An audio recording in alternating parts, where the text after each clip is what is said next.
You've come to the right place if you're looking to create, launch, and scale a high-value online training program. I'm your guide, Chris Badgett. I'm the co-founder of LifterLMS, the most powerful learning management system for WordPress. Stay to the end. I've got something special for you. Enjoy the show. Hello and welcome back to another episode of LMS Cast. My name's Chris Badgett and I'm joined by a special guest. His name is Vic Drover. He's from a company called Watchful. That's over at watchful.net, which is a software tool, DIY, to help you manage, backup, update, and secure your sites in record time on your schedule. It's great for agency owners or anybody managing multiple sites. Vic, welcome to the show. Hey, thanks, Chris. Great to be here. Can't wait to chat with you and tell everyone about our stuff and talk about website maintenance. Awesome. Well, one of the challenges with, having a learning platform or, doing a, multiple projects simultaneously as an agency is just keeping everything updated. Tell us about the problem that you wanted to solve with watchful.net. Like, what is the main issue that this completely solves? Yeah, I originally was a little bit selfish. Yeah. I was selling widgets at the time, and we had lots of customers using those, and we're pushing out the updates, and our customers were telling us, hey, we've got, it's great that you're putting out the updates, but we're spending more and more time updating, less time getting new clients and building, new services and tools for our customers. And so I partnered up with a colleague of mine, and they had been working on this remote management tool, and they just had it in-house, and they hosted it kind of from their office and used it to manage I think they had 150 websites on there, and it allowed them to remotely, keep an eye on backups, schedule backups, and do plugin updates and software updates. So we took that and saw a big kind of need for it. And yeah, we went out in 2012. At that time, there wasn't really a lot of competition in the space. That's changed, obviously, in the last 10 years, for sure. But it was really just selfishly first to say, we need to do this. And then our widget business, we saw that there was a need there for the clients. And the other, I guess, side of that, it was a selfish purpose, I guess, but the world was going to services at that time versus products. I'm sure you're familiar with that process also. And so at the timing was also very good, 2011, 2012. And we kind of rode that little kind of wave, and it transitioned we actually don't sell widgets anymore. We're 100% digital services as a result, and recurring revenue, of course, which most agencies also desire for cash flow and security and things like that. So that's kind of the short version of kind of how we came into existence. So if a freelancer or WordPress professional is growing, and I've been on this journey myself from 0 to 17 person team size in my case, but at what point, how many number of websites does it really start hurting, or what range where it's like, oh, I need to be more efficient here. I need something to be more systematic, or more of a remote management tool to manage all these websites for my clients? That's a really good question. It's probably going to be, person to person, but I will say this. When an agency realizes that they want to scale and need tools to help them, that's when this tool kind of becomes important for them. That could be someone running one website, not usually, because the benefits are really when you have at least two. You're not doing the same thing over and over on exactly the same sites, logging into every site, making sure every backup is current. So at least two, I'd say you get some benefit. Once you get past 5 to 10 and you decide that you want to be a serious agency owner, or at least drive growth, that's when I think you make the decision. And there are a lot of things you might be doing at that time to do bulk tasks, automate tasks. Lots of stuff in the WordPress news recently about Zapier workflows and kind of keeping your agency running smoothly and efficiently with automation. That's in every sector these days. But I feel like our clientele and WordPress professionals, they're just kind of getting started. And anyone who's trying to get there, get more done in less time, which saves them money and allows them to grow their business. When they're ready for that, I think that's a good time. Anyone over, I'd say once you get to 5 sites, it's probably too tedious, if you ask me, my personal experience. Of course, I get to use my tool for free. So I would use it for 2 sites. But I think, we offer a free tier for 5 sites, for example. And we kind of picked 5 because if you have 4 or 5 sites, you can manage them on your own, especially with the auto updates that WordPress kind of just put in. If you're happy with those, or you like to use, auto updates, in my opinion, are probably not as common as people think. We have data on that. Most people don't really have data, except maybe Automatic, of course, about whether or not people like auto updates. But in theory, automatic updates should save you a lot of time. But if they take your site down unexpectedly, especially after hours, or when your clients are really noticing when they're having high traffic, for instance, on their websites, those are things you don't want. So even if there are some free automation tools, I think when you use something like Watchful, and there are lots of other services that do similar things, having a system that's really trying to keep the integrity of, say, the update process or the backup process. A lot of what we do is making sure those processes have good integrity or happen at a time when it's convenient. I don't know if did you use cPanel, I guess, when you used to be building your agencies, right? Yeah. Use that. I mean, most developers have used that, even though it's having its own transition these days. But what's new these days? Quick side note. I mean, there was in Plus, cPanel? there was cPanel. What's there now? I think so. cPanel, I think their big change is they got bought out, I believe, if I'm not mistaken about the finances, but they've been pushing to change the licensing. And that's forcing, so cPanel itself is not that different. It's better than it was for sure. But at least in my experience, their pricing has changed, which puts it motivates hosting companies who could have had, 1,000 sites on one license on a server, for example, for cPanel. Now that's not cost effective anymore. So hosts are building their own alternatives. So that's the change. That industry is changing, I think, because of the cost pressure that cPanel has been putting on the hosting companies. Gotcha. Well, sorry for the tangent, but you were asking if I had managed my cPanel before, and then what were you gonna say? I got off my rhythm a little. It's all good. Well, we can kind of pivot to my next question, which is just around a freelancer or somebody building websites, getting past this idea that you have to be in feast and famine. You build a site, you pass off the client onto the next one. If somebody wants to build a recurring maintenance plan or care plan, what advice do you have? Yeah, I think one of the really important steps is to look at your customer base. And we just actually published a really nice success story from one of our Watchful clients. They have a small agency, about 25 websites they manage. And they discussed, we brought out, their journey of going from a couple sites to, say, 25, definitely getting value, doing things in bulk, in automation. But the important part for them was educating their customers on everything that they were doing behind the scenes. Like I said, we focus a lot on integrity. Are your backups fresh when you do an update? Are you easily able to roll back, for example? Most places aren't checking for that. The comment, I think my cPanel discussion was going to talk more about kind of this integrity of the process. Are things happening when you want them to?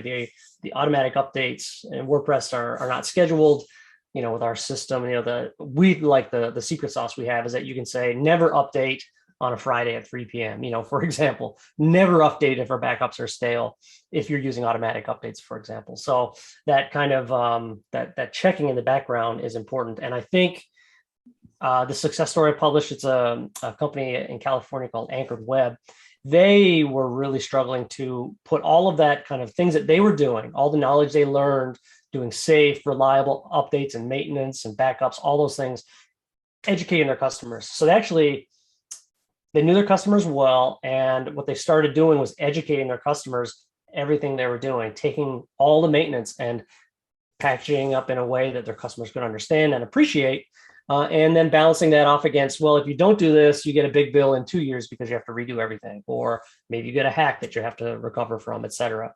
So I would say before you set your plan, figure out what either you want your customers to understand or what they can reasonably expect from a good service and what that actually means. And what I would say is that means a reliable website that's pretty much always up, never defaced, always secure, always backed up and ready to go. So that's a long kind of background. But your question was what goes into your plan. I mean, it's got to be backups, it's got to be security scans, it's got to be updates, uptime monitoring, hopefully some traffic reporting, things that you can kind of give to the customer and say, these are all the things we've done to make sure your site is running smoothly and safely. And then hopefully, I guess the last advantage is if you're constantly keeping your customer up to date with a good summary of the things you've done, when the customer wants to update, you're top of mind with them because you've got a touch point every month or every quarter. They know that you're on your game, that your processes are tight, you're reliable. All those things kind of build up, and basically from the care plan, you turn that into new business, not just recurring monthly care plans, but new project business too. Yeah, that's awesome. Which is great. And what do you see if you were advising somebody? Should they like there's a couple of paths here. One option would be like the client has their own hosting account at X company, or do you see more of your people kind of offering the hosting and maybe wherever they're managing it, and then they put this service on top of it, and the client just has a website and pays for this website and the ongoing monthly fee, which includes maintenance and stuff, and then new project work? Like, what's the most common setup here for what you see? I think the most common setup that we see at Watchful, and this is something interesting that I don't fully understand about the psychology of agency owners, is that they want to keep all the magic. They want to keep the whole experience like magical and some mystery. And I do understand that. They don't want, for instance, if I'm a website owner and I've hired you to do this maintenance for me, but I know all your secrets, I can take those secrets, give them to someone else and say, can you quote me for the same work? Yeah. I think agency owners are always terrified that something like that will happen. I think when I was doing agency work, 15 years ago, that I think that I felt like that way, but the more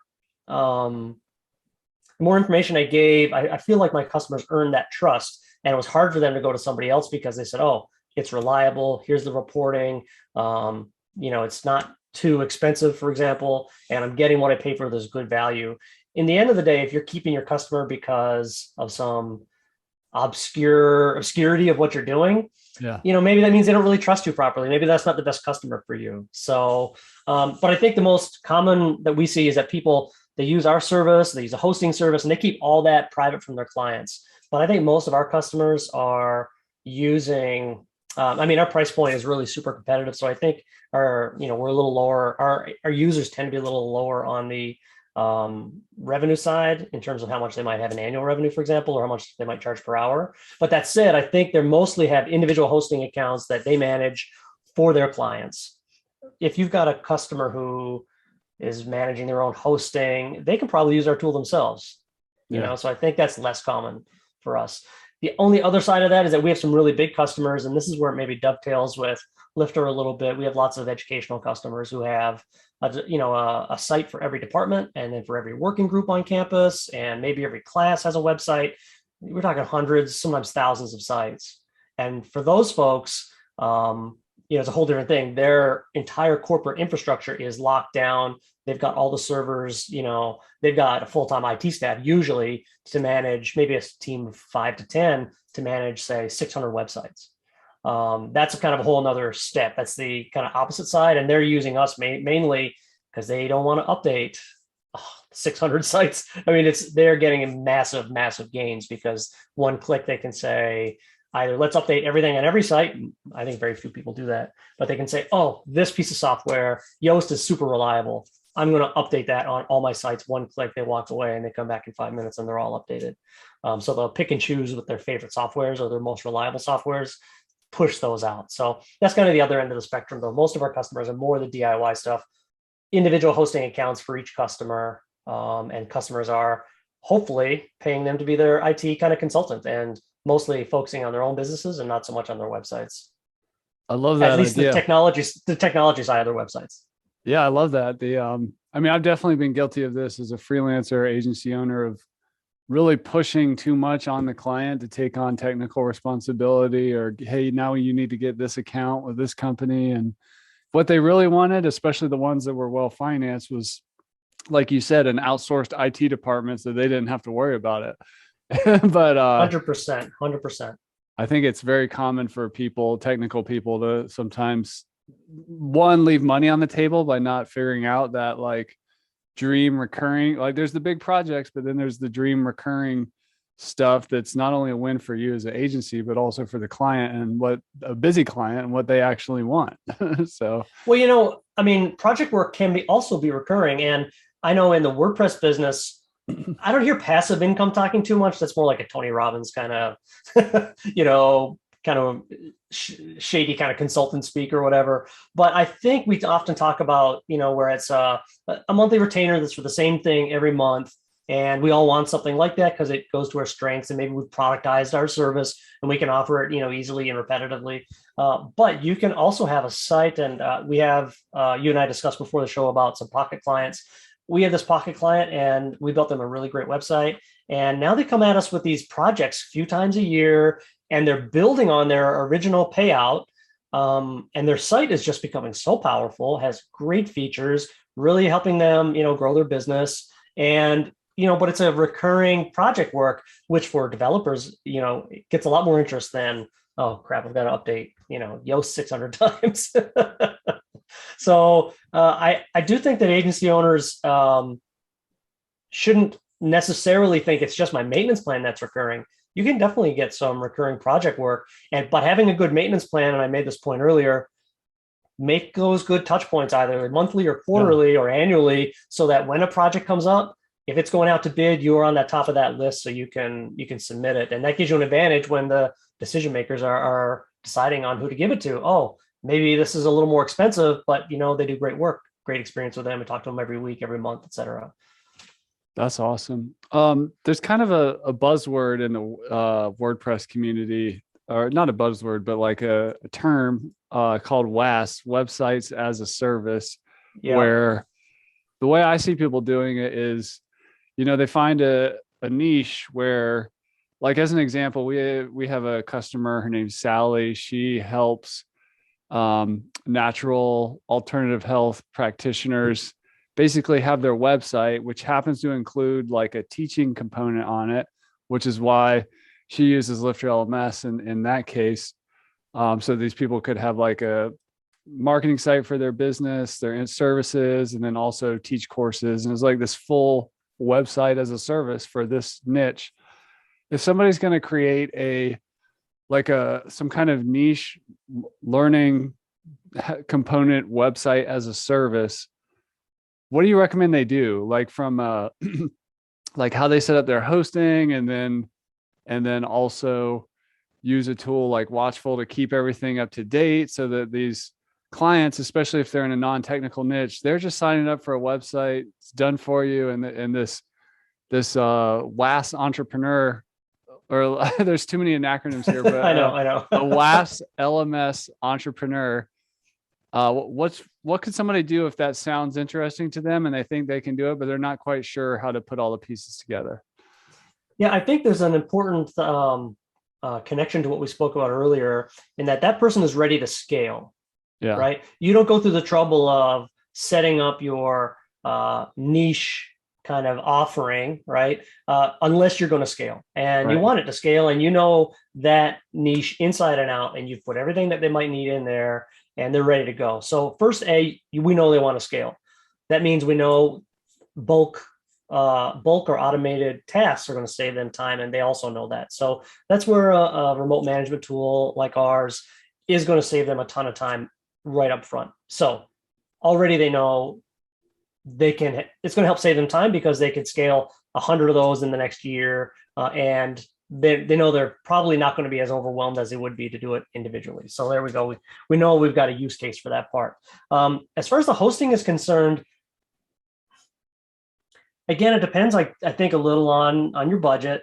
If you're going down the WP Engine managed hosting route, I mean, they're going to have everything you need for that. If you need to keep spinning up sites, that's really not an issue.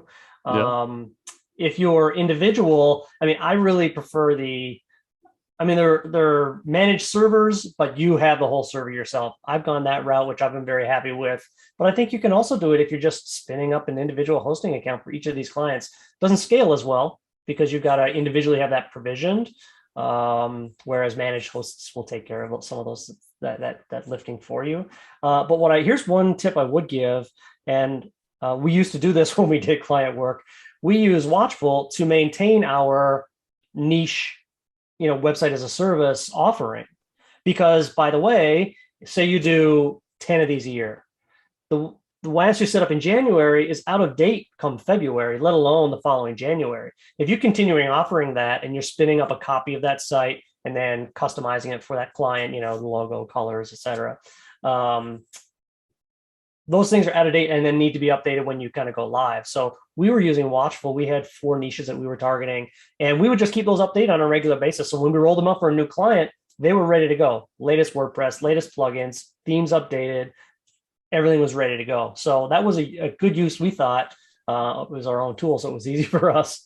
But we do definitely suggest people do that. And people put their staging sites in a similar way in there. So their staging sites can be updated before they're pushing to live. The only thing I would say, with our audience, because it's a lot of DIYers with, say, 5 to 25 sites, I don't think a lot of our users are really using the staging, development, and production environment workflows. And so I'm not sure that we get a lot of people. I know we don't get a lot of people putting staging sites in there, but we do allow, for instance, if you want to, use HTTP basic authentication on your site, we fully support that. So you could, for instance, manage or develop or update a site that you've made private just using basic auth, so that you can keep it kind of quiet until it's ready to go, or maybe ready to push those updates, etc. Does that answer your question, Chris? That does. Yeah. That's super helpful.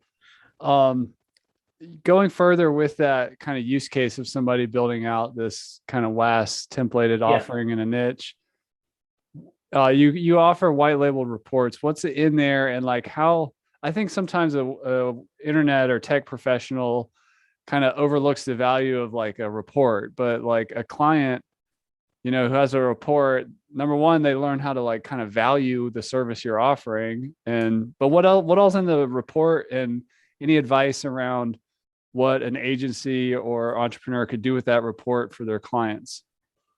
Yeah, the report for us is the main touch point to keep you top of mind if you want recurring project work. But it does justify the value, of your maintenance, of your care plan, however you're selling it to your customers, maintenance plan. What kind of details are in it?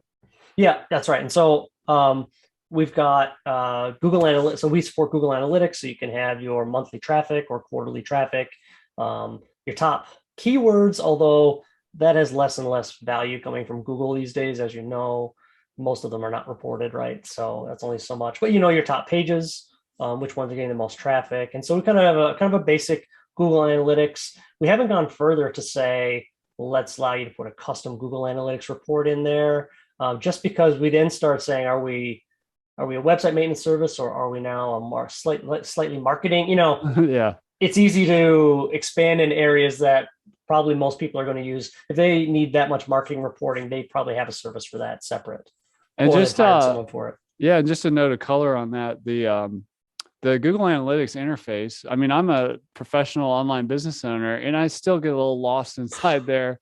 So like a regular, like non-technical client, even just having the basics. So the traffic, just like those fundamental analytic traffic, details. Keywords, popular pages. Like, you don't need to know anything about the internet to understand those 3 things.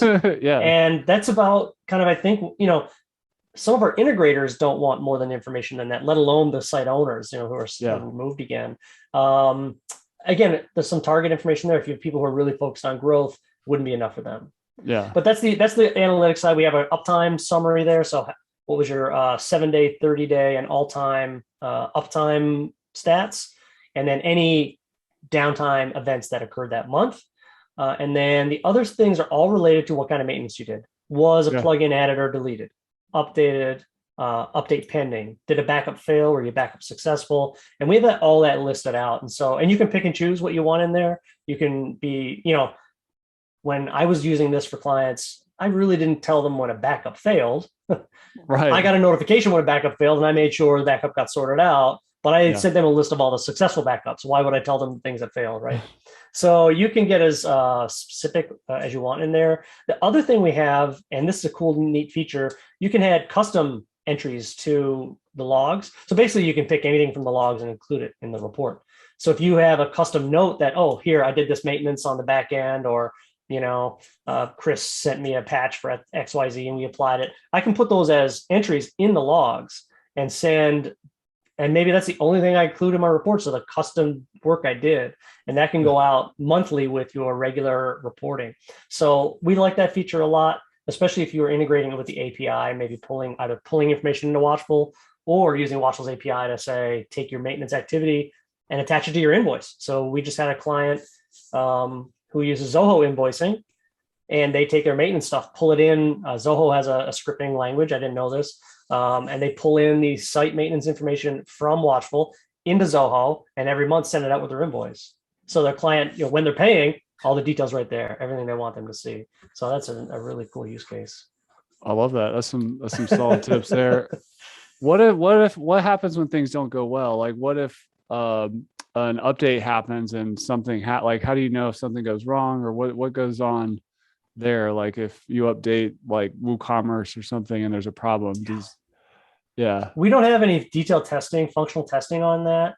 And I think actually that's probably one of the biggest opportunities. And like, there's so many competitors in WordPress maintenance right now. But one of the big opportunities with GoDaddy Pro and all those things. Yeah. One of the biggest opportunities is functional testing. And I think that's in its infancy. So as that develops, we're going to keep working on that. But yeah, I mean, there are services where you can have it, continually testing your WooCommerce purchase process, for example. But it's not just that. Does your contact form still work? There are visual regression tools that, just look at, does the site look the same? That's okay, but it's not a functional test. I actually don't need every pixel to be identical after an update, but I really need to make sure my contact form works. Right. So I'd say that's an area where we still need to do some work. And most of our competitors also, colleagues, let's call them colleagues. Yeah. Most of our colleagues need to do similar. It's a big problem. And how do you do that without letting like say you want to test the contact form, where do the contact forms go when they're completed? They go to the customer who owns the site, right? Right. How do you test that so that it's working, but you're not annoying the customer? I mean, he may just be just fine that you're doing it, but it should be a way that you can test it without necessarily notifying the customer, right? And there are ways to do it manually, but I think we definitely need some better tools for that. So I did want to say one other thing. You mentioned white label before. That's also super important because I remember I mentioned that, and I'm sorry if I'm going off script. No, you're fine. Go. Agencies, they want to keep their secrets off secret, right? Yeah. So if they get a report from Watchful about their website that agency B made, they're wondering, why is this coming to me?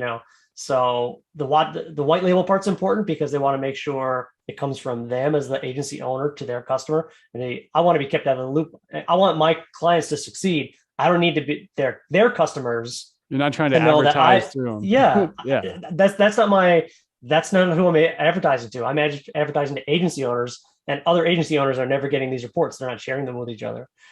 So not only do we, of course, let them put their own logos, but they can send the reports from their own email accounts. So they can just put in their SMTP server details, and then the reports are going from their address with a custom message report attached. So it's literally coming from the agency owner's server directly to the customer, and we're kept out of the loop entirely. And that's, I think, that's the best way to do white label, of course. That's awesome.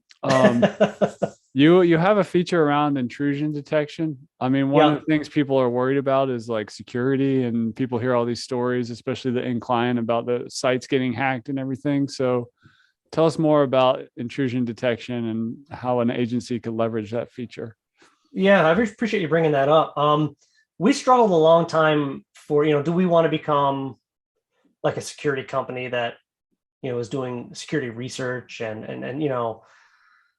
think WP firewall and all those, things like that. Security. I mean, there are many companies. I mean, just Jetpack itself, is doing this kind of work. That's probably not, I think, our primary focus, but users still want some measure of confidence that that their site is reasonably secure. I mean, you can never promise anyone full security, right? If it's public on the internet, there's a chance it can get attacked, especially from someone who's motivated, it's a personal connection for some reason. So our goal is really to educate people on kind of best practices, scan for the most common things, and then do a deep scan when people want to do it. We're in the process of automating our deep scan. We haven't done that yet. So let me break down to basically 3 areas. The first part of this scan is a kind of a best practice scan, and it tells people, especially for new people coming into the website, say development world or website integration world, what are the best, what are the kind of security basics? Obviously, strong database password, strong passwords in general, all the kind of basics that we would, having the right permissions on your folders, on your server. We think of them as basics because we've been in the industry for 20 years, you and I. But I think a lot of people just getting in, maybe you're not aware of that. So our first step is, hey, here are these are what we consider the most common best practices. And if you've not fixed them, please fix them and then rescan and make sure they're fixed. So that's 1. 2 is we do, for our free accounts, it's once a day. On our paid accounts, it's like every 3 hours.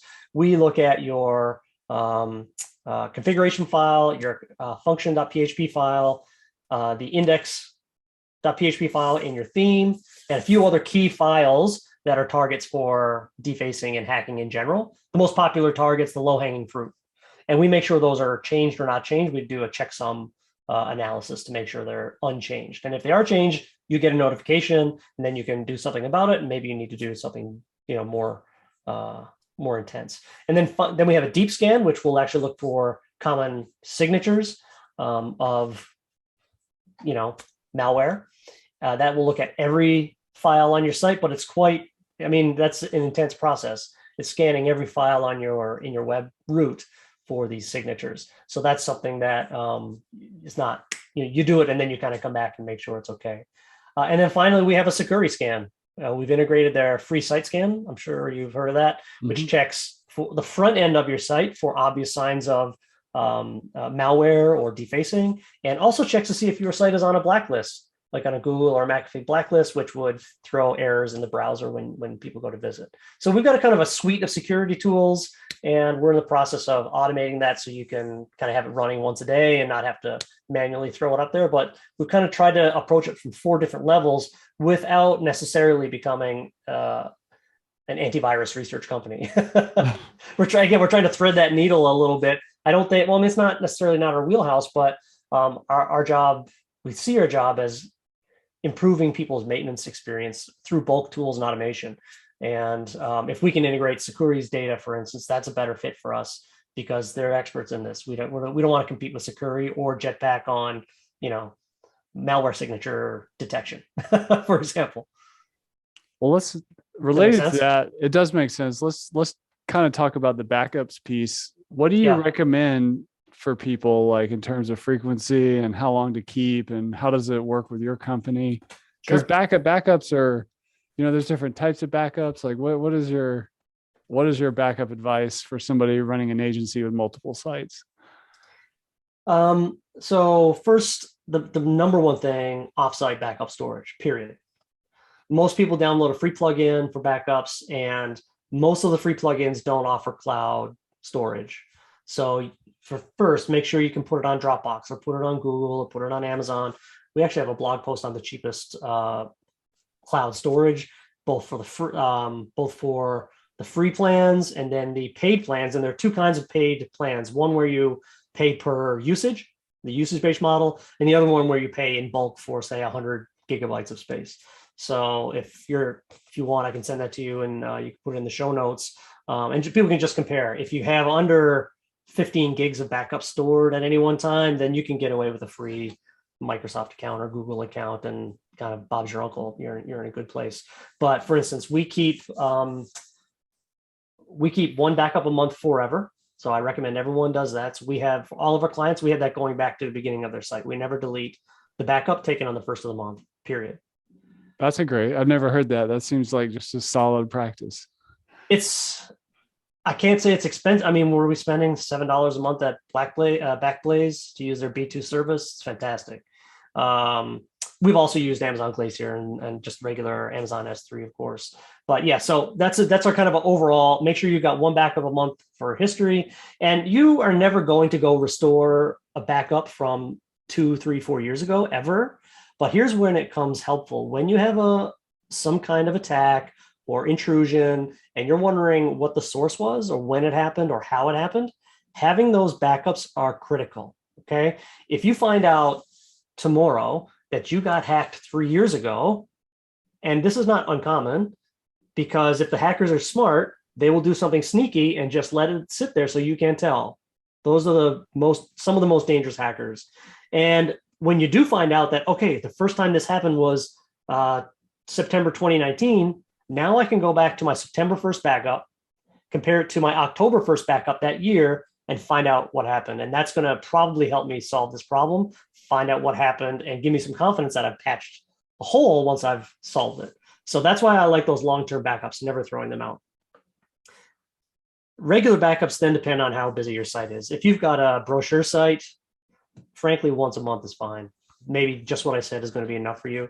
Like if you're not changing your content very much, or sure, that's what I mean. Yeah, that's what I meant by brochure site. If you've got an e-commerce site, you probably want daily file backups, and then you probably want a second backup profile doing your database, because you're going to have lots of transactions that you need to keep track of in case something goes wrong. And so then you could be hourly if you want, or maybe every 4 hours, every 6 hours, you're doing a database only backup, which is a lot faster, a lot less intense on your system. So generally, I think for most of our clients, they either have weekly backups and then they store either one a quarter or one a month, kind of in perpetuity. Those are what we have. One neat thing about our system, I think, is that we don't store your backups, so we don't want your backups. We don't, especially in these days of privacy. If you have lots of services like ours, they'll do the backups for you, and then things like that. We built our service around letting people use their own backup tool.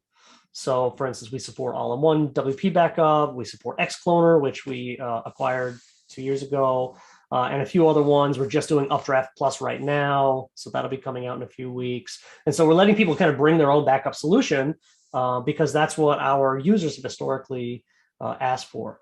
We do get, not uncommonly, a request for, hey, can you just do the backups? And we've always resisted that, and I won't say we'll continue to do that forever. But if we're going to offer a backup solution, then we've got to charge for the solution. We've got to charge for the storage. We've got to charge for the, taking it out of a Glacier, giving it back to you so you can restore it. I think that just adds costs that for, what I would say is a DIY system, do it yourself. It kind of makes the cost then premium.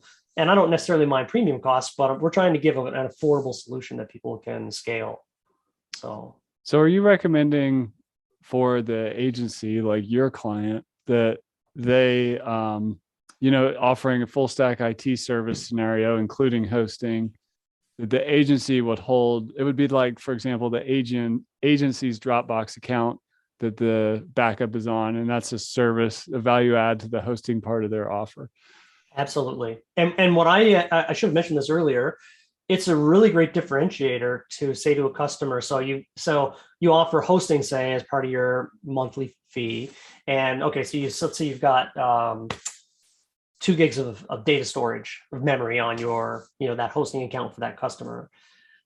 If they actually fill that up, let's say for sake of math, let's say 1 gigabyte. Let's say I have a 1 gigabyte slice and they're 99% full because of photos or whatever they've got on there. Obviously, They need to upgrade, or they're going to have performance issues. But just think of the backups. Let's say it's a busy site. I'm doing daily backups. It's a gig backup every day, 7 days a week, 31 days a month. Those storage spaces add up.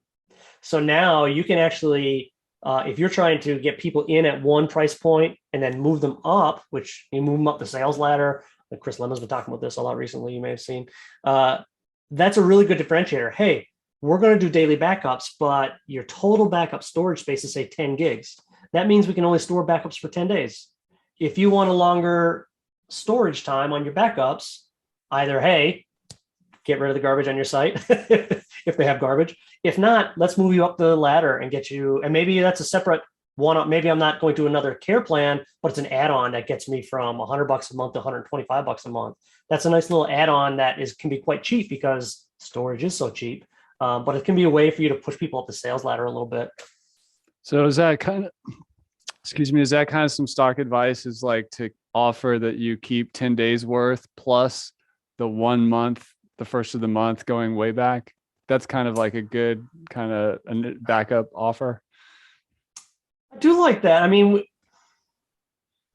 when we did it, we weren't quite as, I would say, strategic about pushing people up the ladder. So we just said it's got, okay, you've got a gig of storage, and we probably said you had 30 gigs of backup, and then or 25 or something, and then just the next plan was double the previous plan. We never sold the backup stuff as an additional separate piece, but I do think that is a good strategy. But in terms of storage, I think it's really, every time it sounds like something's maybe you're giving too much for too little, I always think of what differentiators can be in the sales process. Yeah. Hey, we're trying to decide between bid A and bid B. This guy's got no backup stuff in his proposal. I've given you my full backup, whatever price point I want to charge for that. Here's my full backup plan. Here's my security plan. Here's our agency security policies. When you're comparing me A, B, don't just compare on price. Compare the offering, of course, the details, but agency security is, I think, almost as important as website security. And here's one example I'll give you: password security. A lot of our clients, when we were building sites, they were happy that we would we weren't managing their passwords for them. We were managing their passwords so we could effectively offer them services, right? Their cPanel, their WHM, their registrar, all those things. We just ended up by default managing them. They would say, oh, what's our password for GoDaddy again? Okay, well, here it is. But having secure policies around information, around human resources, what do you do when a freelancer comes on board? How can I, as a customer of, well, I want a website built, are you giving my WHM to some guy I never heard of in a country I don't know? What are the security policies around that? Those sound like things that maybe agencies don't think a lot of. I think those Super can be important. super important internally for you, for your insurance company. Your insurance company cares, I'll tell you that much. And if you have an agency and you don't have insurance, please change that right away. You need omissions and errors insurance. That's urgent in the US at least. But those can be sales points, really important sales points. Hey, you're thinking, why should you go with me? You're trying to talk me down. Well, I can do this, but I have to offer you less. Am I going to cut out my security? Oh, that other guy didn't even offer security. So I think folks can leverage some of those important differences when they think about kind of a holistic approach to their care plans, their sales process, their agency processes. Security at all those levels is critical. That's awesome. Solid stuff there. Our last question, it's kind of a big one, but in terms of updates, just to get into the weeds a little bit, I'm on your site. And again, if you're listening or watching on YouTube, this is watchful.net. We've got bulk software updater, commercial extension updater, premium plugin updater. So what are the differences? In WordPress anyways, we've got free plugins, premium plugins, we've got free and paid themes. I'm not sure what you mean by commercial extension. Like, what is that? So what are we updating? And what are what are we updating, and what's your advice around updates? I know some people are like, should I update every day? Like, if you're just a regular user, they're like, what should I do? But even for an agency, like, what's a good practice of frequency and so on? I think you found an older page on our site, because we've migrated that language to talk about premium software to get rid of any confusion there. We support multiple platforms, so we've kind of made it a little more generic saying software. But WordPress specific wise, of course, we're talking core, plugins, themes. And as you mentioned, themes and plugins can have a premium offering also. So we have a centralized license manager, which we've been expanding. You and I spoke about it a few weeks ago, I remember.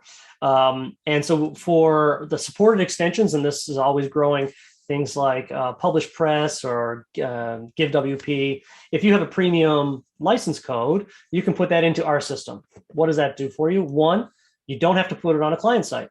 That client goes away, they're not taking your license code. Okay. So that's one. Two, you have 100 sites. Your license code changes because maybe your credit card lapsed. Now you get a new license key. You don't have to update on 100 sites. You've got that centrally managed in your Watchful backend.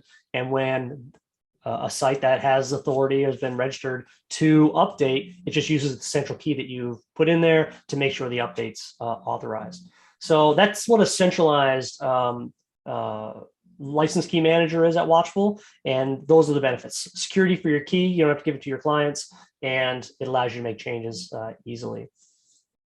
So that's what that feature is, specifically for updating the premium ones alongside the free ones. The free ones, you don't need any authorization, of course. In Watchful, the free and the premium are side by side. It's not, because you've got your key centralized, as I said. Yeah. So if you say go into a site and you're looking at the updates for one specific site, it might be 20 updates. You can click 1 or 2 or update all. And if it needs a key, it'll request it from your key manager. If it doesn't, it just updates it and moves on to the next one. So that's how our update process works. So it's a little bit different. Obviously, you can put your key on the remote site, but again, that's risky if you have a big agency, in my opinion. So that's how the thing works. In terms of how often should you update, most of our customers update on a regular schedule. They don't jump to update unless it's security. Right. Zero-day vulnerability, obviously you update right away. And I'm just going to publish or push one thing you didn't mention. We have what's called a remote update tool, meaning you can upload a zip file for a plugin and select all your sites and push it out in one click. So from a zip file, just right from the zip file. That's pretty cool. So for instance, you can write a script for this yourself, but let's say, okay, well, I won't use any specific plugin. Plugin X gets a vulnerability.